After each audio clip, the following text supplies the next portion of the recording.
ও আমার প্রিয় ভাইয়েরা, রসুলের উপরে দরুদ শরীফ পড়বেন, মৃত্যু পর্যন্ত আপনার ঋণ হবে না। রসুলের উপরে দরুদ শরীফ পড়বেন, হঠাৎ মৃত্যু হবে না।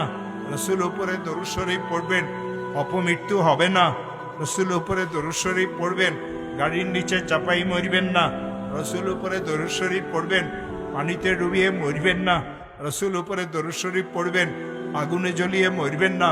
যারা দরুদের উপরে আমল করে, আল্লাহর রহমতের চাদর দিয়ে তাকে ঢাকিয়ে রাখেন।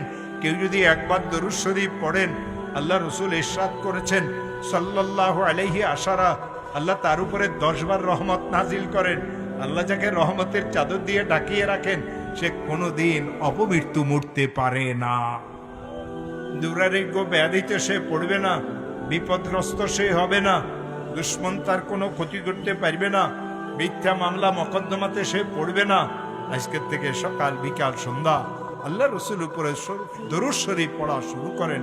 আল্লাহুম্মা সাল্লি আলা মুহাম্মদ, আল্লাহুম্মা সাল্লি আলা মুহাম্মদ, আল্লাহুম্মা সাল্লি আলা মুহাম্মদ সাল্লাল্লাহু আলাইহি ওয়াসাল্লাম, সাল্লাল্লাহু আলাইহি ওয়াসাল্লাম।